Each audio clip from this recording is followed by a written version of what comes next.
Welcome to a WATD Political Forum. I'm Christine James, your moderator. Tonight we're broadcasting live from Proprietors Green right here in Marshfield.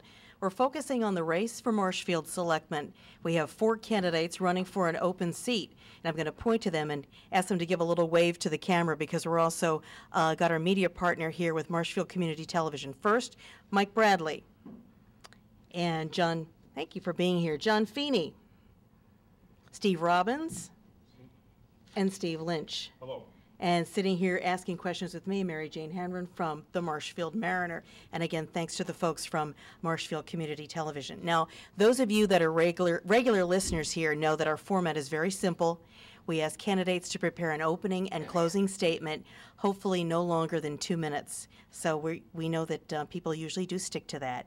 Then we ask a round of questions, including questions for a lightning round. Now that's my favorite part because we ask the candidates to either answer the question yes or no, not with an explanation, just yes or no, and then or 1 or 2 sentences tops.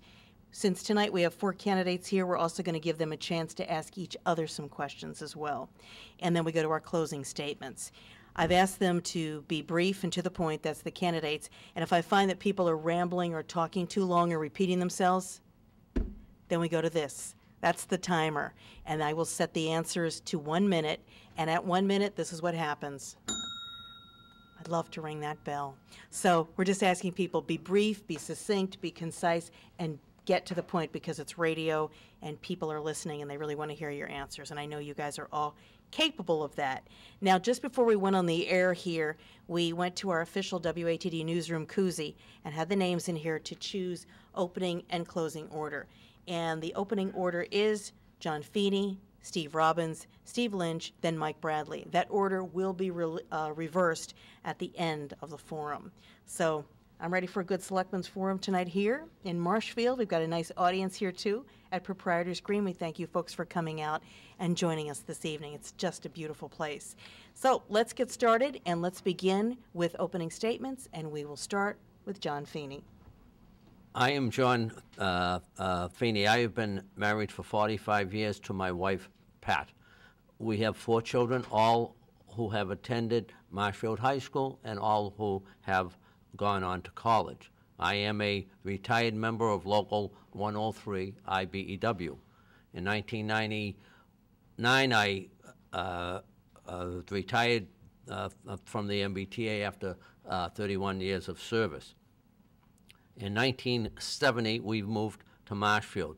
Over this time, I have been active at St. Christine's Parish as an usher, CCD teacher, parish council member, Eucharistic minister, and house electrician. I have been a den dad for Cub Scout Pack 79. Town-wise, I am a member of the Personnel Board, a former member of the Trails and Ways, as a driver for the Council on Aging, and a volunteer. I have served the seniors of Marshfield. I am also a volunteer with the Over the Hill Gang, Habitat for Humanity, Sowing Seeds, 2 Porches Group. And if we have a plumber out in the audience, the Over the Hill Gang needs a plumber. And to wind up, thank you for having me here tonight. Thank you very much. That's candidate John Feeney. Now we'll move to Steve Robbins. Thank you. Good evening. I would like to thank Christine James and Ed Perry for hosting tonight's WATD debate. My name is Steve Robbins, and I'm running for Selectman of Marshfield.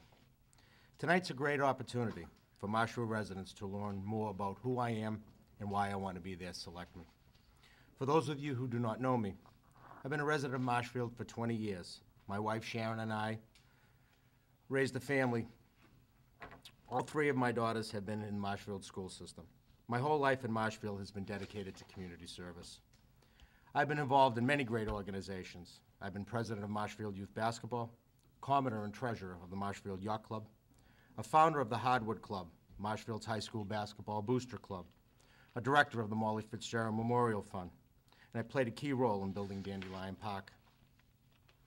I'm a committee leader at the Boys and Girls Club, working on the Haunted House, Polar Express, and Build the Future campaign. For years, I've contributed in the setup and operation of Grad Night Live. I was appointed to the Marshfield Waterways Committee. I decided to run for Marshfield Selectman because I want to do even more. Marshfield's hit a critical point during economical challenging times, and it's going to take someone with sound judgment that knows the fabric of the town and is able to draw conclusions from town boards and organizations to make the right choices for Marshfield, choices that will protect our future. I know Marshfield, and I know how to get things done. I want everyone that goes to the polls on April 30th to know when they cast their vote for me, they're electing someone with a proven track record of leadership through involvement and action. I believe my knowledge of Marshfield makes me the best candidate for selectman.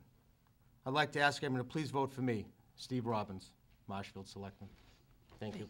Thank you. That was Steve Robbins. Now, Steve Lynch, candidate for selectman here in Marshfield. Thanks, Christine. I don't have a prepared statement tonight. I used to prepare statements for these debates, but not tonight. I'm not going to get up here and tell you a lot about myself. Most of you know, who have come to the polls, have done your research. You know who I am and what I stand for.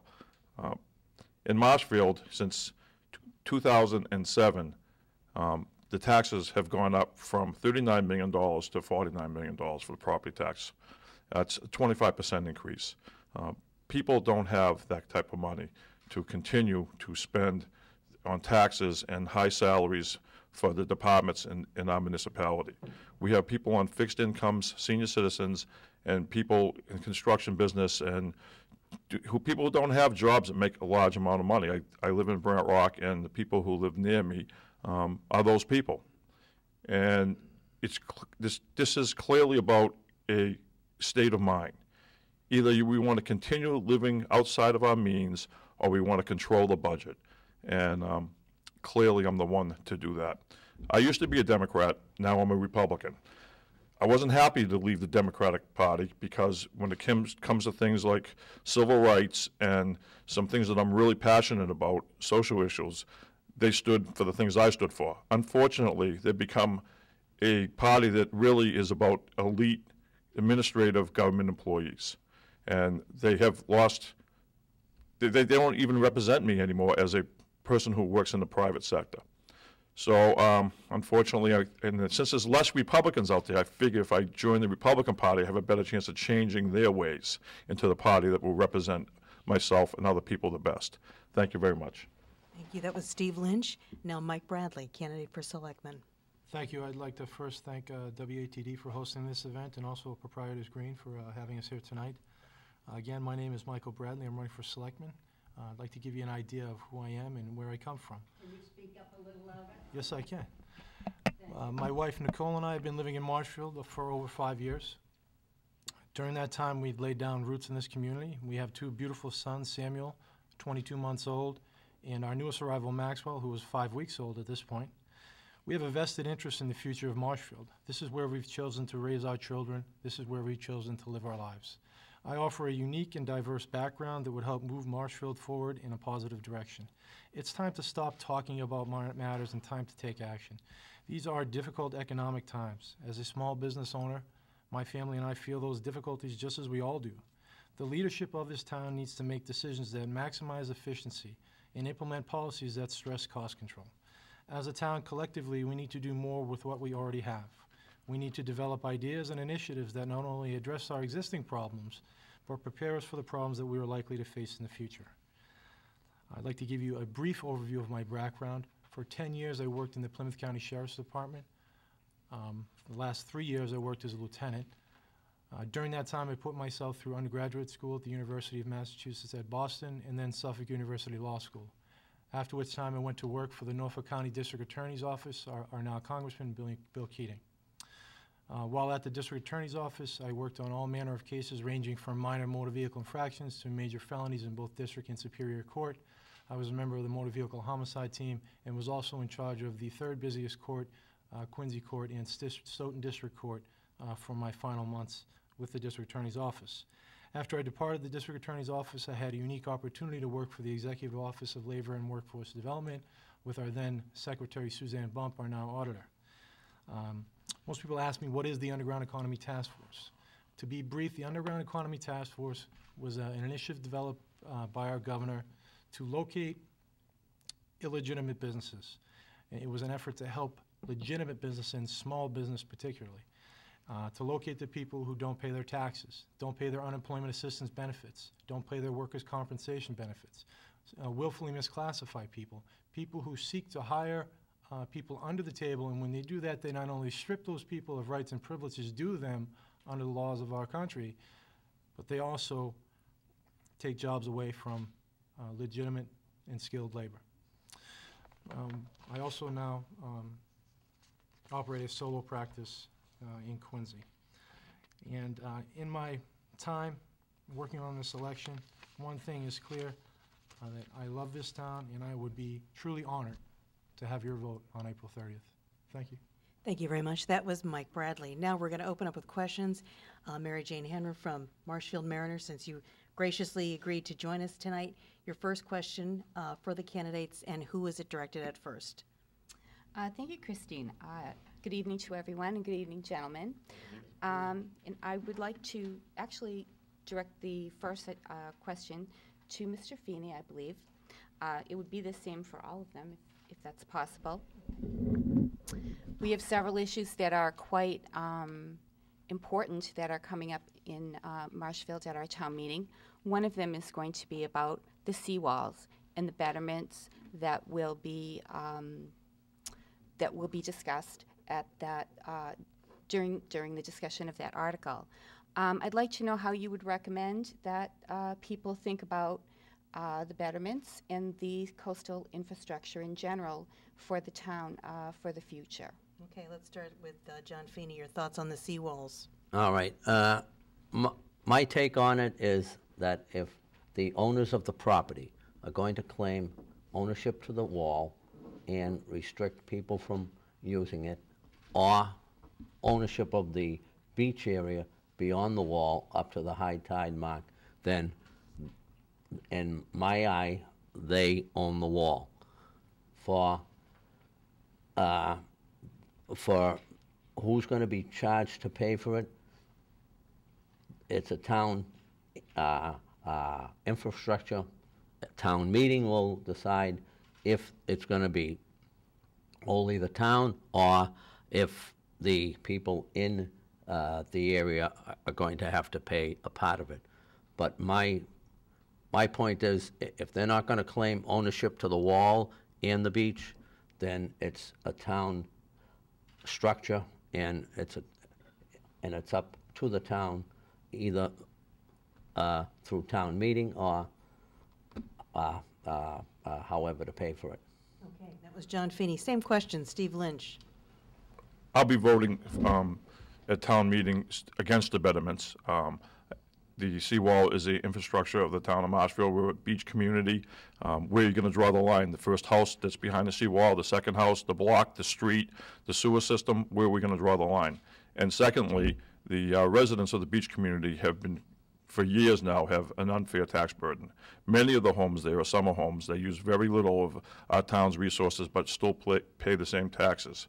And also, if you look, I've been doing some research about taxes and property taxes in Marshfield, and let me tell you, the taxes, the homes that sell in the beach area of Marshfield are either near or less than their assessed values as compared to houses in the other end of town, which usually sell at much higher than the assessed value. So I think the tax burden for the beach community has already been plenty, and it's a town-wide problem because we are a beach community, and I'll be voting against betterments, but I'll be voting for the seawalls to fund them.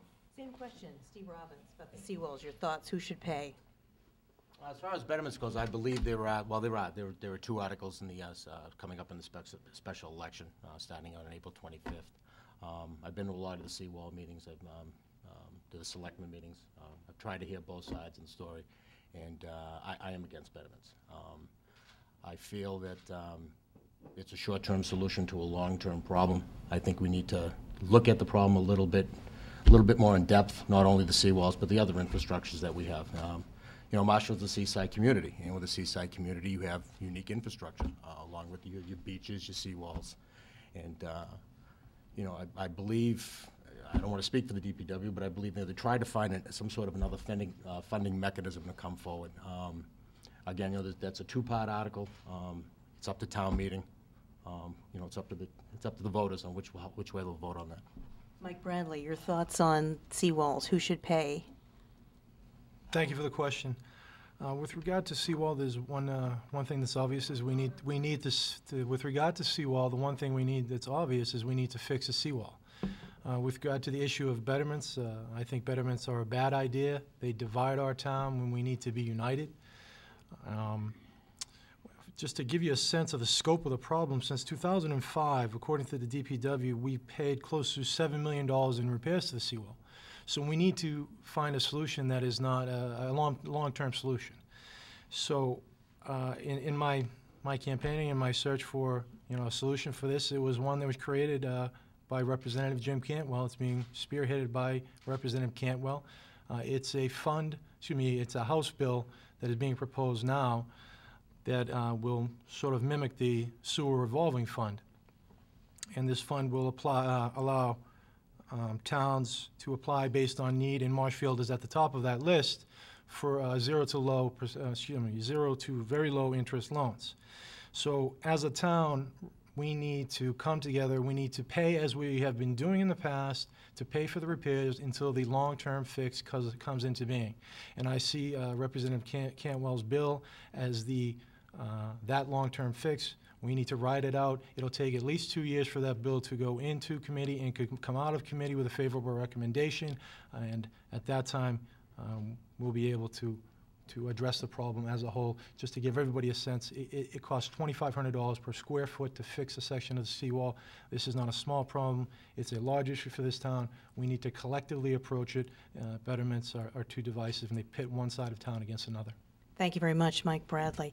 Let's move on to another topic here. A new high school or a renovated high school? Steve Lynch, what do you think? Well, Christine, I have 4 children that are attending Marshfield schools right now, so I have a vested interest in the quality of education in Marshfield. But my eyes aren't closed to the truth about education. I have a bachelor's degree in political science and psychology and sociology from UMass Boston, so I've been through the education program a little bit, and I also attended grad school. Education starts in the classroom. And, we can build a brand new facility, and it would be nice to have a state-of-the-art facility and sports center, but that's not where education is that's not the real beginning of where education comes from. It comes from the teacher. And as long as the teachers' unions have the kind of strength that they have and continue to make it so that good teachers get paid the same amount as bad teachers, good teachers can only get worse, and bad teachers just can absolutely be terrible. And I'm not picking on teachers here because there are some really good teachers that are dedicated. However, we just cannot continue to go on with this inherent institutional problem of a union that the Mass Teachers Union has. It has to be stopped. Even Obama, when he ran for office, his platform was that they had to break the teachers union across the country.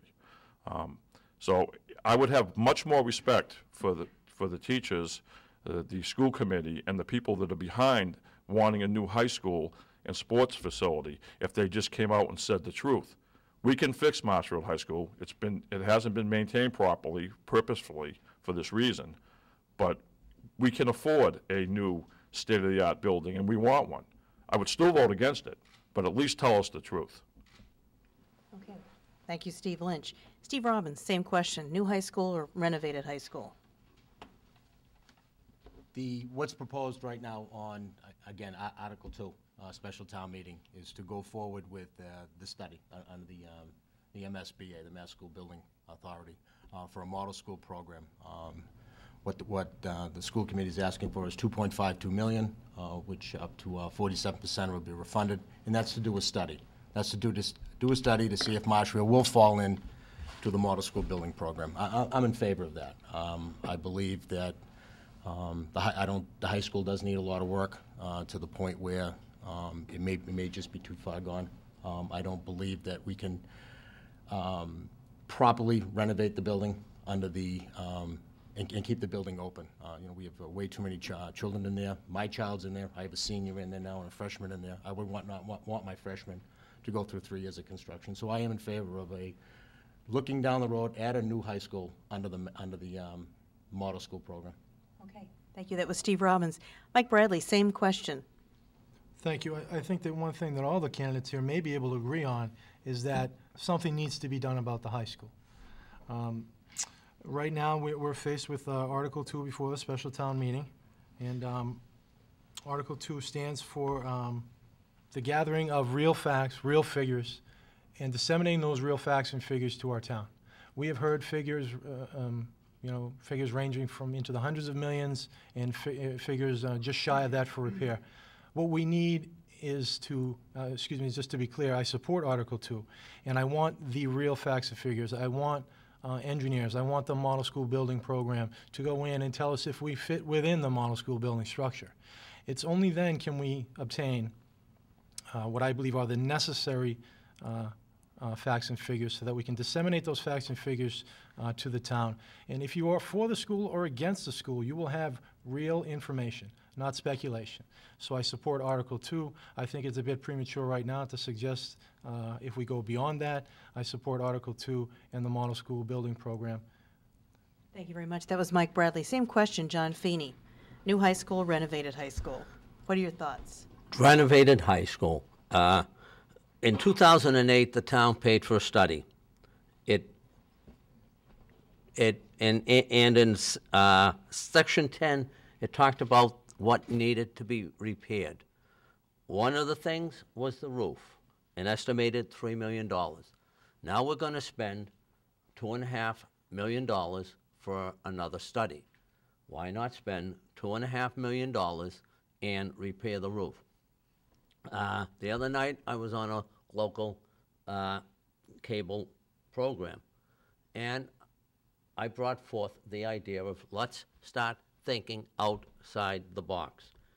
An article in the Ledger talked about how Braintree was going to be reimbursed $1.6 million on a $2.8 million repair of a roof, an elevator, and windows, which is all items that Marshfield High School needs repaired.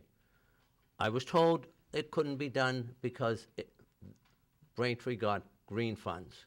My thinking outside the box is make it green funds by repairing the roof and putting solar panels on the roof.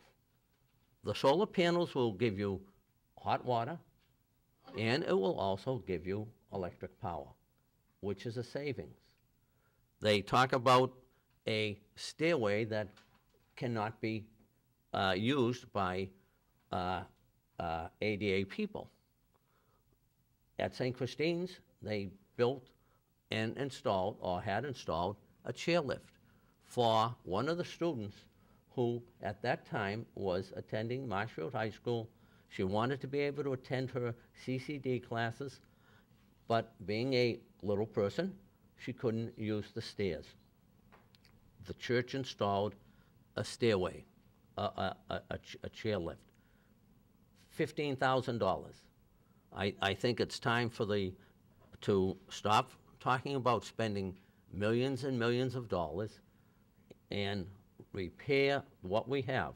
I attended Charlestown High School. The building was 60 years old at the time I went there. Didn't have a cafeteria, didn't have lockers. A year and a half ago, I saw an ad in the Boston Globe for a condo unit in that building, $1.9 million. The building's 100 years old. Why do we have to tear down a 40-year-old building? Thank you. Thank you. That was John Feeney. Now, Mike Bradley, you asked, you just wanted another 30 seconds to add something here. Very brief.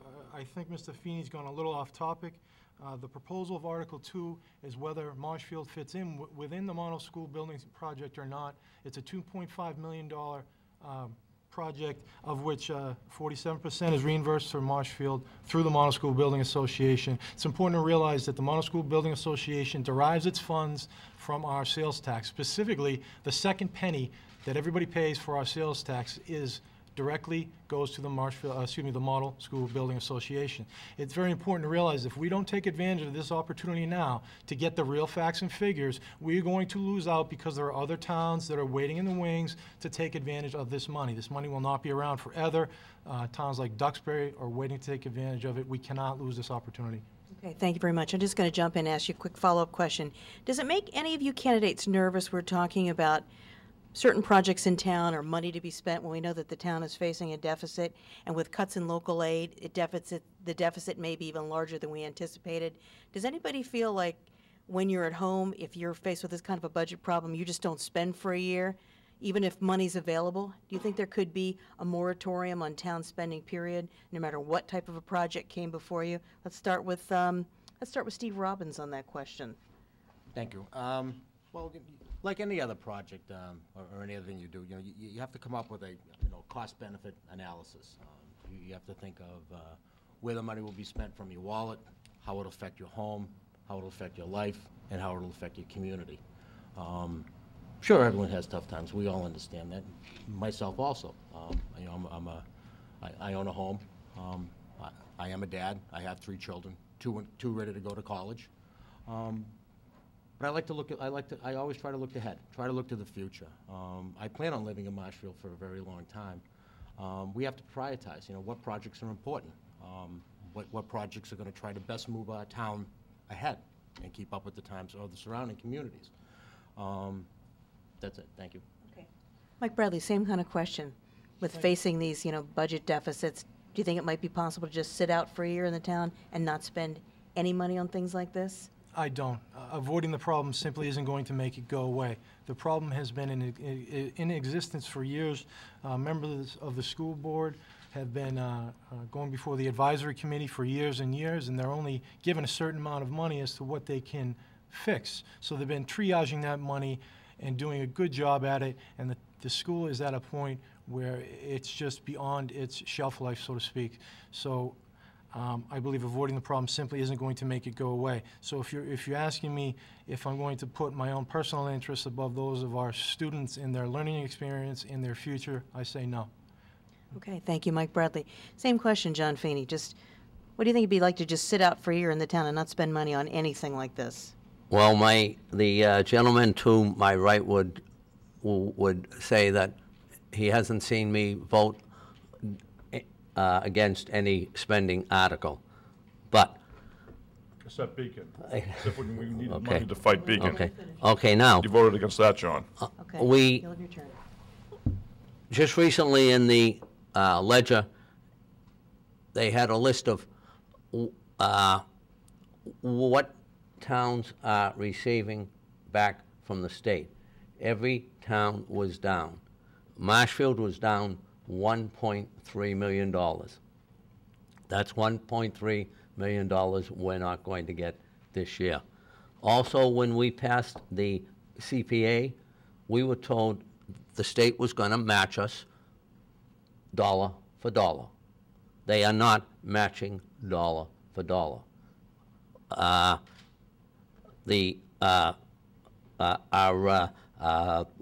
governor, when he ran the first time, promised 1,000 new offices on the street. We never saw those new offices. The state is not going to be able to give us money. So And I it's, didn't mean to interrupt you, but are you saying that you think it would be a good idea to just sit out for a year and not spend money on anything? no. Okay. I'm saying, do the repairs that have to be done. And why, again, if we spend it wisely, it can be done. Okay, thank you. That's John Feeney. Steve Lynch, what do you think? Sit out a year and Well, just not Christine, spend that kind of money? since John referenced me, besides answering your question, I want to just rebut Okay, what he had to go say right ahead. first, okay? John, as a matter of fact, I sit near you and Jim Cantwell at most town meetings. You and I probably have one of the best attendance records there is at town meeting for the last 10 years. And I watch how you vote. And I know you voted for the feasibility study for the library. So are you endorsing the $10 million library also? Because I voted against it. No way. Okay, because I have a record of voting against spending in Marshfield consistently that I feel is unneeded. And now you're trying to tell us that you're against these things, this overspending. Okay, but back to your question, Christine. Let me just go back to, this is about a new school or renovating the one we have. And Mr. Bradley referenced Duxbury, we might get the money instead. Well, Marshfield and Duxbury are two totally different towns. Duxbury, Norwell, Cohasset, those surrounding towns are really affluent towns. The average income of those towns is much higher than Marshfield. In Marshfield, we have a big split. We have one end of town where people make a real lot of money, and we have another end of town, or another group of people, who are living on fixed incomes and are having a hard time make ends meet. And, the real question is, can those people afford a new high school? Especially when, personally, I believe that it was a lack of maintenance for the condition that Marshfield High School is in now, and I don't believe it's going to cost $80 million to fix it. I think I could do it for $1 million with my company, to tell you the truth. Maybe not the roof, I'm not a roofer, but the inside stuff. But anyway, the long and short of it is, we have a large group of people in this town that cannot afford this kind of spending. We have to live within our means. And just because you represent some special interest group, and my children go to those schools too. Steve, let's just get back to the original question. What do you think? Do you think the town should sit out a year and not spend money on any of this kind of stuff? Yes or no? I think we need to spend money on the things that need to be done. I want my water to work in my house so I can use the shower. I want electricity. I want the roads to be worked. Okay. Working. I want the things that have to be done. I don't want to spend things on projects where the entire town is not benefiting from it. Okay. Thank you very much. That's Steve Lynch. You're listening to a political forum here on 95.9 FM WATD, the South Shore's news and information station. Mary Jane from the Marshfield Mariner, question for candidates. Yes, I think maybe just to change the focus a little bit of the spending conversation, I wanted to know what the different candidates' views would be on what in the specific local role as a selectman you think you might be able to do with our state representative and senator that might affect the mandates that are, so much is mandated by the state. What do you think that could possibly be done to ease that? Do you think that's a possibility in terms of allowing more money to be spent locally? First. Oh, all Yeah, right. Again, excuse me, you're going to start with John Feeney this time? Oh. Okay, let's start with Mike Bradley. Okay, sorry. I think as selectmen, it's our job to push our state and federal counterparts to make sure that the money that they've indicating that will we receive, whether it's reimbursement or grant money, we need to push our state and our state and federal counterparts to make sure that we get that money and to hold them accountable to the things that they've promised us. Let's face it, Marshfield is like many towns on the South Shore. If we don't help ourselves and push our state and federal counterparts, nobody is going to help us. We need people in government with real-world experience that have done this in the past to do that. Thank you. That's Mike Bradley. Same question, John Feeney now. I have to commend our state rep. I think he has done an awesome job in trying to get funds for the town. And as a member of the board, I would work hand in hand gladly with him and Bob Pedlin to acquire any funds that are out there that could be used in the town. Thank you, John Feeney. Now, same question, Steve Lynch. Well, I'm a straight shooter here. Quite frankly, I believe that we could eliminate 1 and 2 state employees and things will go just fine in the state. We need most of that money to be returned to the local areas. I don't know how they can continue down this path that they have. Jim Cantwell's a really nice guy. He's a friend of mine. I don't particularly like his politics. Bob Hedlund, well, Bob says he's a Republican. I don't know if he is or not. But there's not much he can do because he's only one of 6 in the Senate, I believe. But the last thing we need, as Mr. Bradley says, is the same people that are experiencing government to go back up to Beacon Hill or to be sitting on the Board of Selectmen. We know what they've done already. We know what their track record is. We need a working man like myself that produces every day. I have to produce to get paid. That's who we need up there. Thank you, Steve Lynch. Same question, Steve Robbins. Thank you, Christine.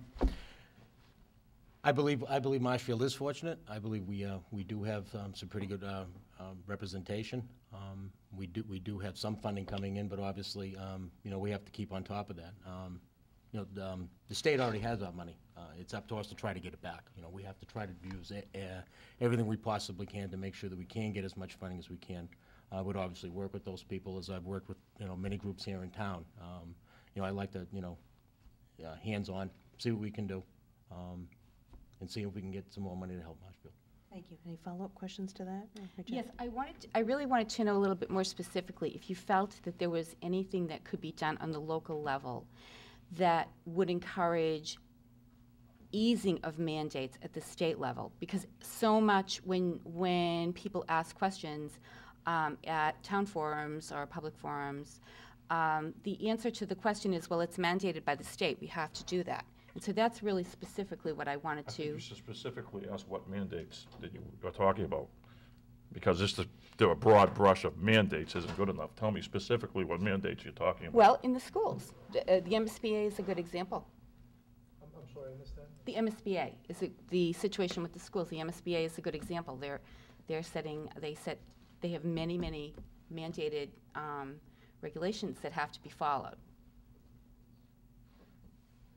And who are you going to? Well, you wanted to, sure, go ahead. Well, if the state's going to give us a mandate, just like the federal government, for certain, you know, things you have to do in education, certain things that are required, then they certainly should fund some of it if it's up and beyond what is reasonable. But who's going to decide what is reasonable? And, you know, it's just, it's too hard to answer that question without a real specific particular mandate that I'd have to read and see what the implications of it are. It's just, that's just an unreasonable question, quite frankly. Did you want to ask the same question, Mr. Feeney? All right. Again, if the state is going to mandate something, then I think it's up to the state to pony up. Now, they're talking model school program, and I believe from the tour of the high school on Sunday, there were almost 400 schools that are looking for that funding. There isn't enough in it for 400 schools. If the state is going to mandate something, then get the money up. And if not, then let the local towns handle the problem. Don't impose rules on a town and then not pay for it. Would that be like MCAS, John? Thank you. That was John Feeney. When we get to the questions that we ask each other, you can do that. Steve Robbins, same question about the mandates. If I understand the question correctly, it was mandates as going with the MSBA? Is that how you Well, that's, yes, Mr. Lynch asked me to be specific, so that's the one I chose. But I just want to know, as a selectman, do you feel that that is an issue in the town in terms of what gets spent and how money gets spent? Because so much is mandated by the state. Well, when you say mandates, yes, I mean, they're guidelines. Mandates is basically a They're guideline. more than guidelines, Well- because, In some cases they are. yeah. But not in everyone. Well,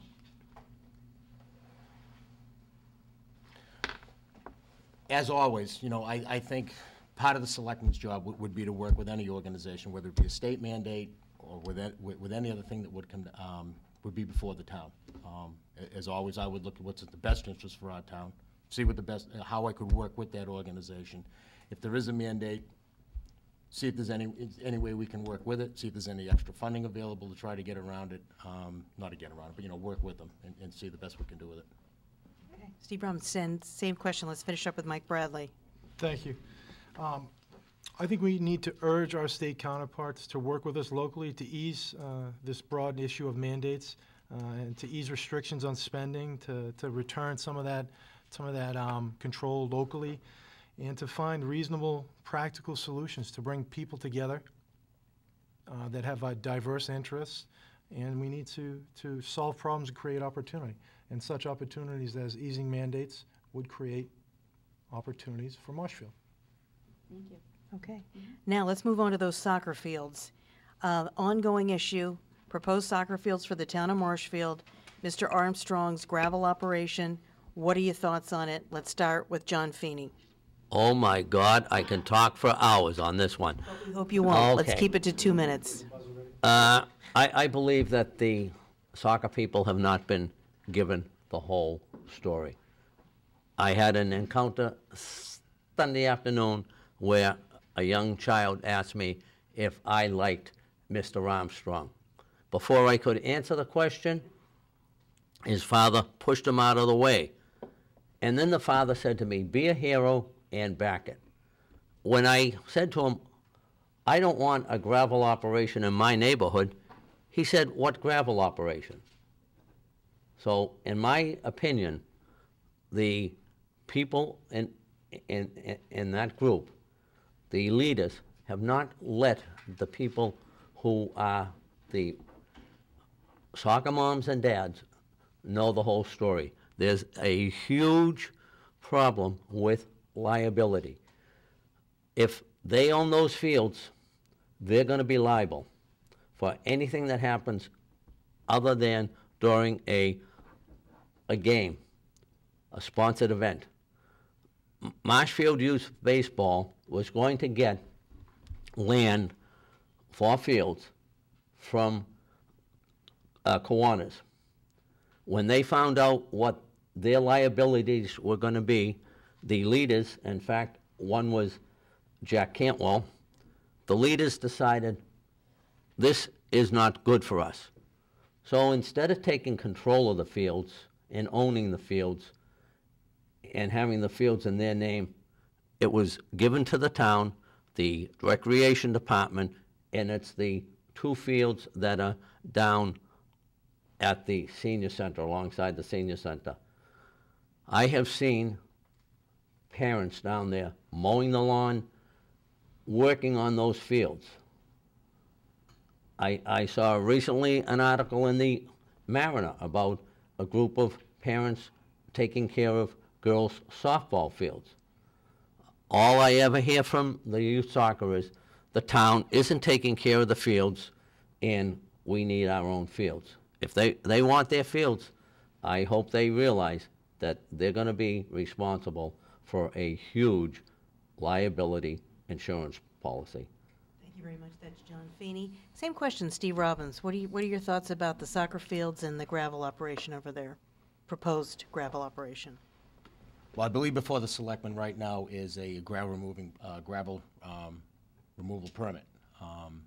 I've been to several of the meetings because they're selectmen meetings.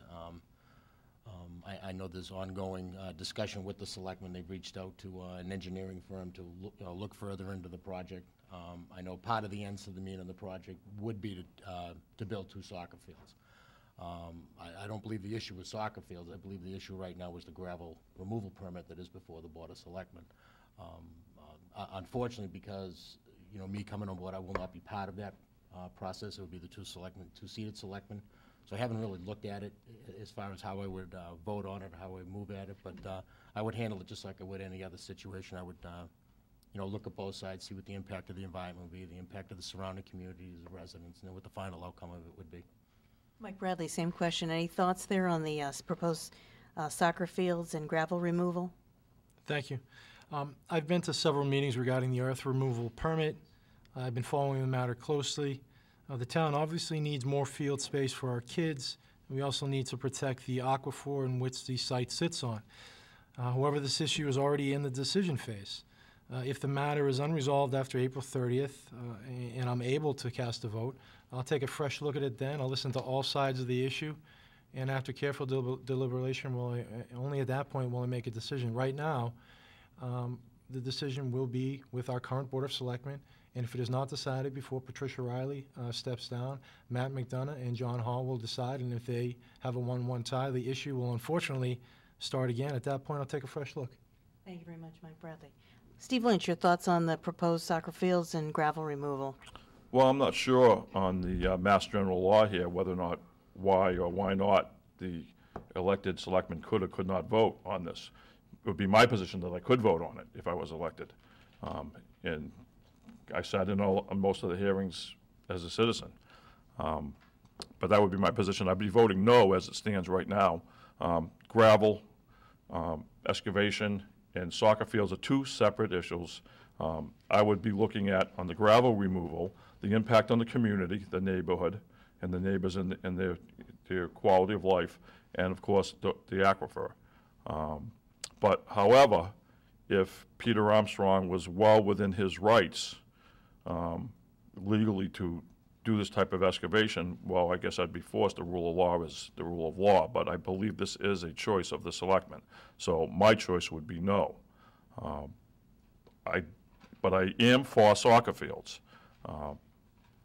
So I would try to get the CPA to make a deal with Peter Armstrong to purchase the property with CPA funds at a reasonable amount of money and only remove enough material to build soccer fields, as long as it was clear that it was not going to change the quality of life in the neighborhood and endanger our water supply.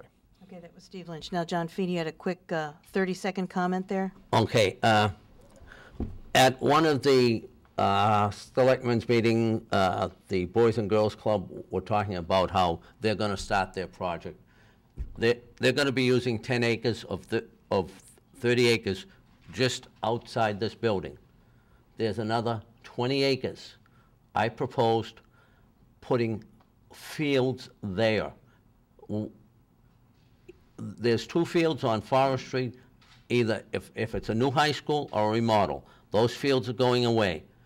We have 20 acres to put fields over here, right across the street from 3 of the schools, and with a traffic light. Kids could walk from there over to here. And 20 acres, I think you can put ball fields, baseball, soccer, lacrosse, enough fields for all the sports in the town. Okay, thank you, Mr. Feeney. Now, I'm going to move to a lightning round, and then we're going to let you, oh, did you want to add something? I just want Okay. to address something Mr. Lynch said. Okay. Is that everybody sitting here as a candidate for selectmen are candidates. We have no position to vote for or against this matter. It rests with the current Board of Selectmen. Right, but I still want to find out what your opinion Well, I is. don't know if that's true. If it's coming before the board after we're elected, we have a right to sit and vote. Okay. You have a right during the hearing process, if you're elected, if you're an elected official, an elected official, to cast a vote. If we are elected, any of us, after the period for which the decision phase has begun, you do not have a right. It's within the bylaws. Look it up. Okay, let's go to lightning round. This is either a yes or no answer or 2 questions tops.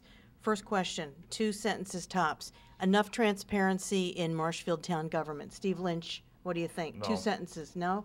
John Feeney, enough transparency in Marshfield town government? No way. Okay. Steve Robbins, enough transparency in Marshfield town government? I think the transparency's there. I feel it's a little difficult at times to get the information. Okay, Mike Bradley, transparency in Marshfield town government, enough? I think that it is not enough in an effort to make it more transparent. We need our boards and commissions to openly talk to each other instead of being asked to do so. Okay. The issue of a private beach at Wrexham, what do you think? Do you think the beach owners there have a right to a private beach, yes or no? Mike Bradley? That's a matter that's in current litigation, and that, Yeah, but what do you think, yes or no? well, I'm a lawyer, and Yeah. I think that I'm not going to interfere with another lawyer's case. They've been working on it for close to 10 years. That includes the Attorney General working for our side. How about it not as a lawyer, just a resident of town? Well, I Any can't. feelings on that? I'm a lawyer and a resident. I Okay. wear 2 hats. Okay, just I to have a make- feeling that the current matter is in litigation, and the proper Okay. decision will be made. Steve Robbins, what do you think? Wrexham Beach, should part of that be private, yes or no? Part of it? Yeah. No. All of it? Any of it? Public. Public? All public? Yes. Okay. Steve Lynch, same question. Wrexham. Public. All public? Yes. Okay, Steve, John Feeney, same question. Positively public. I almost bought a house on Ford Road, and I was told I was going to have deeded beach rights. Okay, thank you very much. Any lightning round questions? All right, now we're going to move on where you folks can ask each other a question. So look to the candidate on your right. This is your first question, and ask that candidate. Steve Lynch, you have a question for Steve Robbins. Sure. And it is? Steve, I was just wondering, your affiliation with, Marshfield Youth Basketball, does that influence you any way on your position on building a new school? I mean, is this really about a new, state-of-the-art sports facility, or is it about quality of education in Marshfield? It's about quality of education in Marshfield, Steve. I don't know, and no one knows, what they're going to put in there as far as a gymnasium would be. I know Marshfield school system, they've been very nice to Marshfield Youth Basketball. We've been able to use the gyms that we have, also with the Boys and Girls Club being built. We're hoping to get some gym time off of them. There's a very nice center being built up there that I was a part of. You've been in the gym too, Steve. Yeah, I'm a big supporter of Marshfield Youth Sports also. Yeah, the school needs work. I have no idea what they're planning on putting in there. That'll come out of the MSBA. But anything that has anything to do with the... But I have compassion for the people in Marshfield who are living on fixed incomes that have to pay for it. Okay, now Steve, your question for Mike Bradley. Apologize. Okay, that's all right. Will I be able to ask this question to everyone else also? Yeah, you will, just but to first jump- we're just going to go through this, Sure, and then we're going to sure. loosen it up a little bit. All right, my question, Michael. What involvements have you had with Marshfield activities and/or groups that make you feel that you're a good representative on Marshfield citizens? Well, I thank you for the question. I'd like to say that I am an active member of this community. I'm a homeowner for close to 6 years. My wife and I are raising 2 small children here. I have pro bono participation in the creation of a nonprofit organization, specifically the Plymouth County Sheriff's Department Relief Association. Many of Marshfield residents are part of that or have access to it. In addition to this, I've been actively attending Board of Selectmen meetings, advisory board meetings, Seawall Committee meetings, the Marshfield School Building meetings. I've also met with the town administrator, members of the DPW, the school committee. I've met with all 3 members of the Board of Selectmen. I've consulted the leadership of our police and fire departments. I've recently participated in the Marshfield cleanup. I've taken a tour of the high school to see where we really are and what we're facing. I've been actively raising awareness on the issues that face our town by knocking on, at this point, close to over 1,500 doors and talking to concerned citizens and disseminating the proper information about the issues that face our town. Okay, does that answer your question? Okay, Mike Bradley, your question for John Feeney. Mr. Feeney, sort of segueing off my last statement, I've been knocking on doors to raise awareness on the issues that affect our town. What have you done to raise public awareness on the issues that affect our town? Well, I've been out campaigning. I have spoken to people and informed them that the hours of voting have changed. I have been involved deeply in this town in many areas, and I feel as though I know the tenor of the town. Okay, does that answer your question? And your question for Steve Lynch? Yes, Steve. John. Can you work with all parts of the town of Marshfield? You seem to have a little problem with the north end of the town. You, in fact, have used a term to describe the north end of town, and I believe I live in the north end of town. So, you do. So can you really work with all people in this town? I can work with anyone, John, who's reasonable, who doesn't want more than what they should have, and who is willing to pay their fair share. I paid $18,000 in property tax in the town of Marshfield last year. I think I paid my fair share. So I think I have a right to say what I feel is the truth. Now, some more time to ask each other questions. Steve Lynch, anybody here that you'd like to ask a question of? John, it seems to me that you're coming off as the candidate that is against excessive spending in the town of Marshfield. When I have sat next to you, stood next to you, been within sight of you at every town meeting, and seen you vote every single spending article there is, Why, how of a sudden, what has made you change your mind about wasting money on spending articles? Steve, I believe any article I've ever voted for has been what was best. I can truthfully say that looking at what is coming down the pike, seawalls, a high school, a library, and other things that this was the time that I had to get involved and look at the spending. You're a businessman. If Yes. people don't spend, and then you don't make any money. There are times you have to spend money. But at this point, there are projects out there that I think we don't need to spend the amounts that they're talking about, especially the high school. If we can't repair that high school and renovate it, and then I can't see spending enough to build a whole brand-new building, tear down an existing building. Would you say on our track record between the two of us and our fiscal? Steve, just What- one question at a time. Just okay. one question at a time. Mr. Feeney, question for anybody else here on the panel. Yes, I have one for both Steve Robbins and... First, we're going to just one at a time. We're Oh, just going to spread it okay. out evenly. So let's start with Steve. Got a question for Well, Steve it's the Robbins. same for both. Okay. It's a combined question for both Steve and Mike. Over the past 4 years, there's been 17 nights of town meeting. Mike Bradley, you have attended 0. Mr. Robbins, you have attended 4. That gives you a 25% average.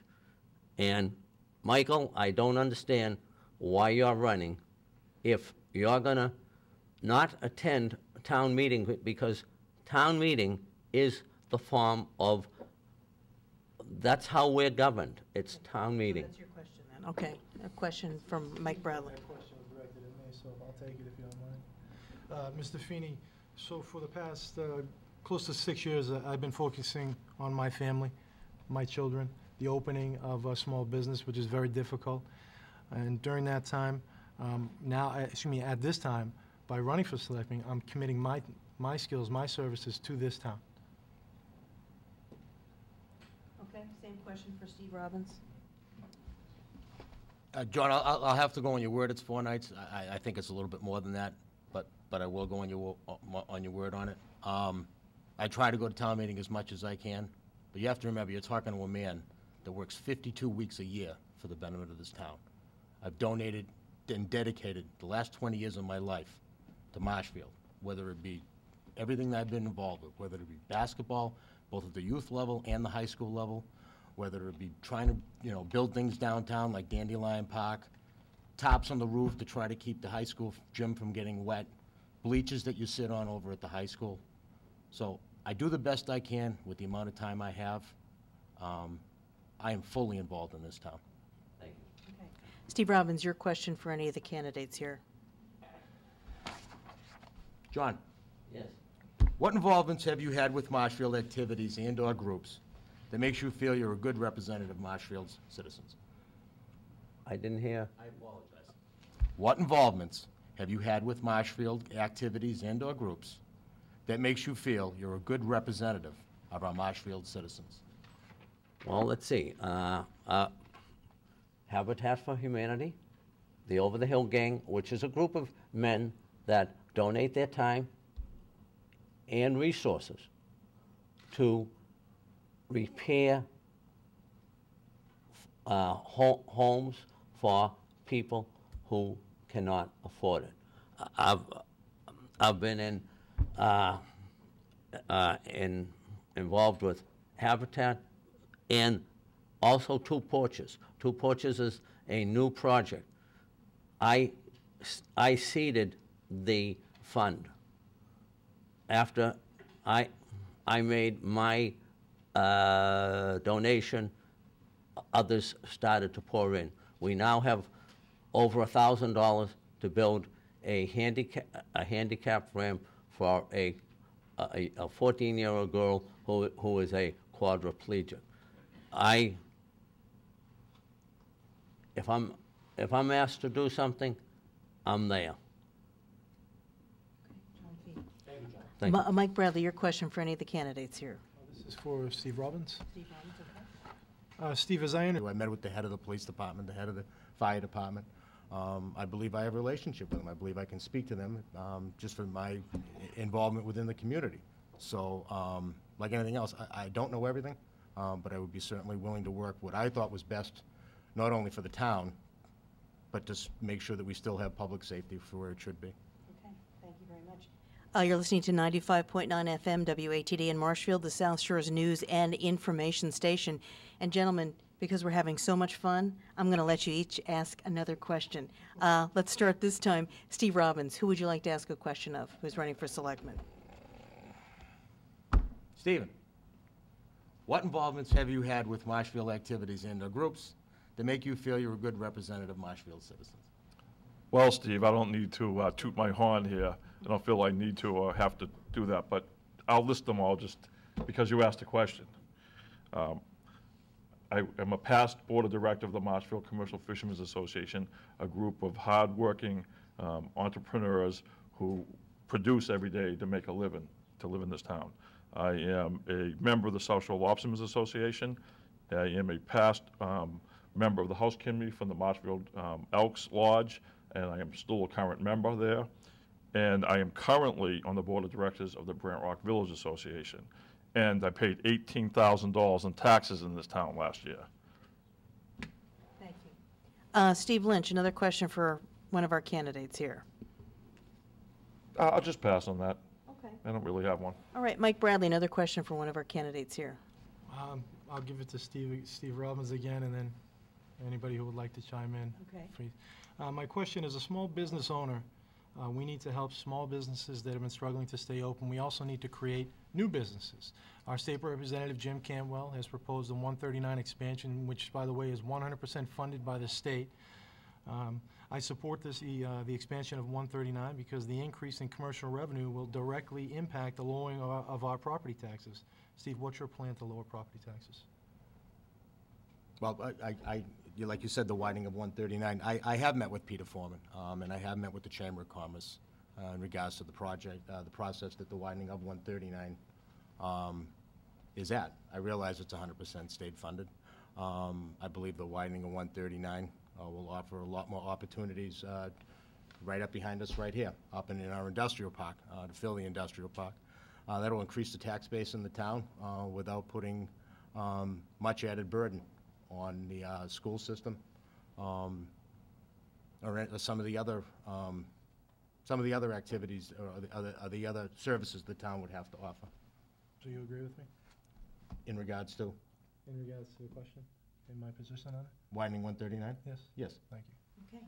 And John Feeney, another question here. You got your last opportunity here. I'll pass. Okay, pass. All right, I'm just going to throw another quick question. Gentlemen, I'd like to answer Mike's question, though, since I did pass. Could I have the opportunity to do that? you want to answer? Do you want to know what he thinks? Absolutely. Okay, Steve Lynch. Widening of 139 is great, but if I'm elected selectman, I don't have any experience at all in collective bargaining, but believe me, I will get some real quick, and I will lower the tax rate by stop spending things that we can't afford to buy. That's what I'll do. I will lower the administrative salaries of every municipal employee. Okay. Can I ask a follow-up? Yeah, sure, 15 seconds. sure. John, you just stated that, Steve, you just stated that you have no experience in collective bargaining. And I've stated previously I have an extensive amount of experience in collective bargaining. I can hit the ground running if elected or if given the honor. Do you feel that this town should have to elect somebody that learns on the job? All you're going to do is raise everyone's salaries. How does that have anything to do Because with you and the I have a question? complete different philosophy on what government's role should be. Did you answer the question, Steve? I did. I just answered it for you. So how Because I don't believe that we should have a town administrator and heads of departments that are making $150,000 who are going to get that for the rest of their life at 80%. Why we have half the town who's living on fixed incomes on $1,000 a month in Social Security. Fear is fear. If you want to be a Democrat, then be a real Democrat, not an elitist. Any follow-up with that? No. Okay. And just real quickly here, this is like my little secret lightning round. Besides yourself, who would you vote for? Steve Robbins, if you didn't vote for yourself, who would you vote for selectman in Marshfield? Out of the four that are here? Yeah. And I can't vote for myself? Oh, you can write, no, you could have a write-in candidate too, but you just can't vote for yourself. If you can't vote for yourself, who would you vote for? John Feeney. Okay. Mike Bradley, who would you vote for if you couldn't vote for yourself? Does that have to be on this panel? No, you can do a write-in. I just asked you that it had to be one of the four that was sitting here. No, is it Well, let's let appropriate Steve write-in? readdress his Is there answer. somebody else you would rather have on there as a write-in? If it wasn't for us four? Yeah.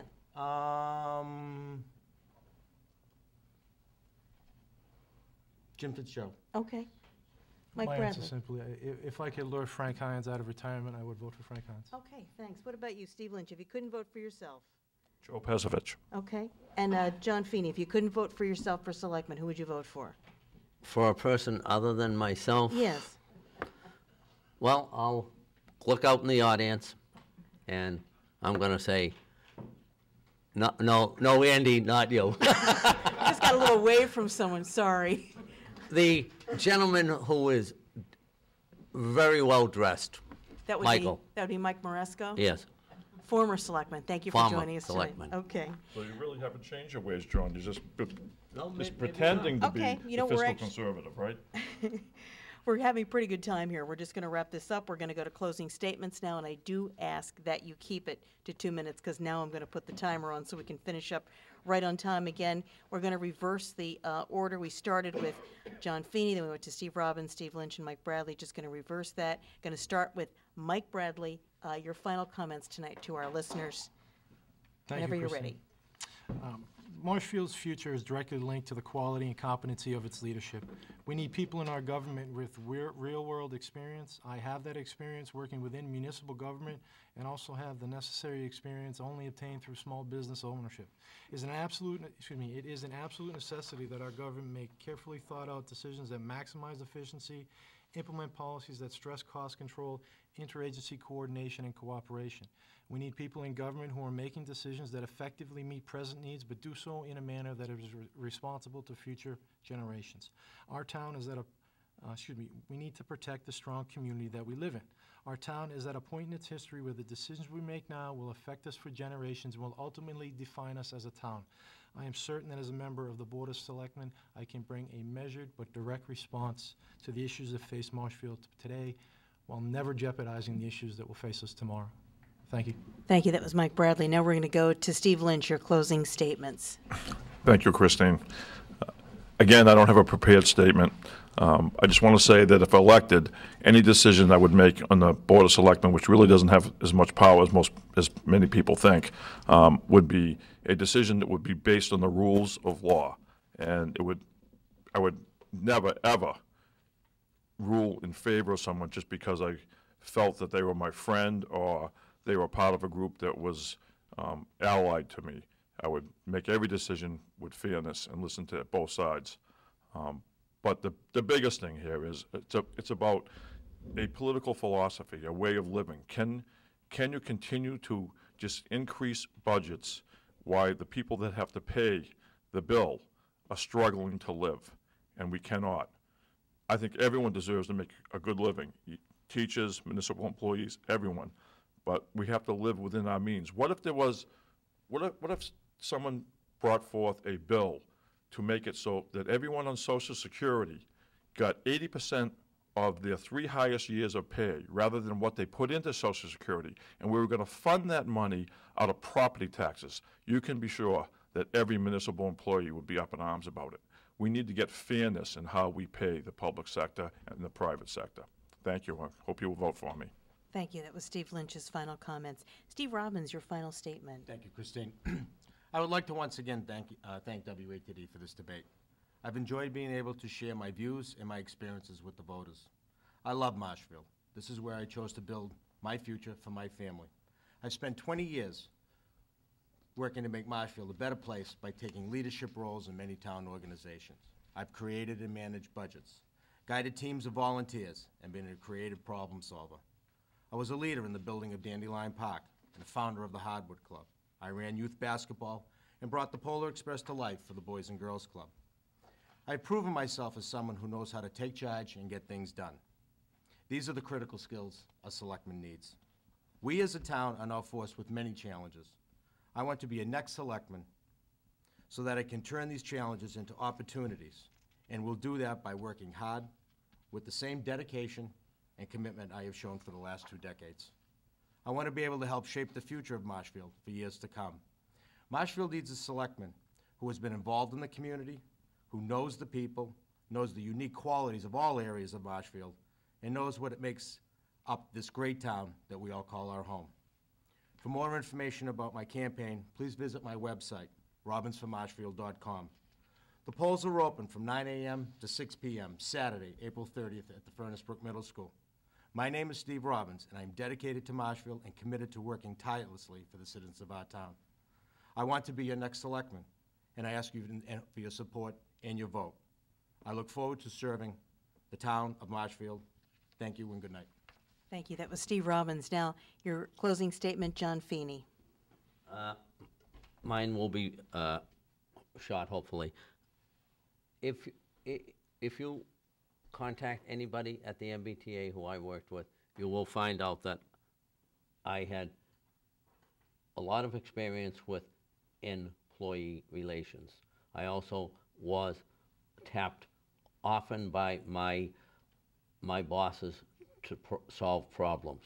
From time to time, I was moved from one line to another line if there was a problem. I feel I am a problem solver. I think outside the box, and I can deal with employees. 2 things draw people to a town. It's the tax rate and the school system.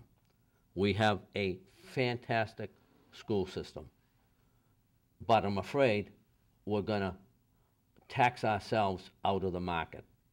And last and not least, I would hope that I would be the type of selectman we had 40 years ago when I moved into this town, like Joe Linsky. He was always available, and I would be that kind of candidate, and if people came to me, I'd help them and hopefully relieve the amount of work that our present town administrator has. Thank you. Thank you very much. That was John Feeney. You've been listening to a political debate here tonight. The race for selectmen, the date is April 30th. Your 4 candidates, Mike Bradley, Steve Lynch, Steve Robbins, and John Feeney. This debate will also be online on the WATD website, 95.9 FM, and you can 959watd.com. You can check that out. We'll also have bits and pieces of this tomorrow morning on our Morning Drive news block. That will be with Dave Skill. I always remind people, thank you very much. It's tough to run for office. You know, you got to deal with the press. Sometimes you're accused of things that, you know, they're legitimate. Sometimes maybe they're not so legitimate, but you got to have a thick skin. And as I said, I salute anybody that runs for office. It's tough. Mary Jane Hanron from the Marshfield Mariner, appreciate you joining me tonight. Marshfield Community Television, we always appreciate you taking the time to come down here and tape stuff. And of course, these are your 4 candidates. Get out and vote. Remember, if you don't vote, you don't have a voice. I'm Christine James. Thank you for listening. Now back to regular programming on 95.9 WATD.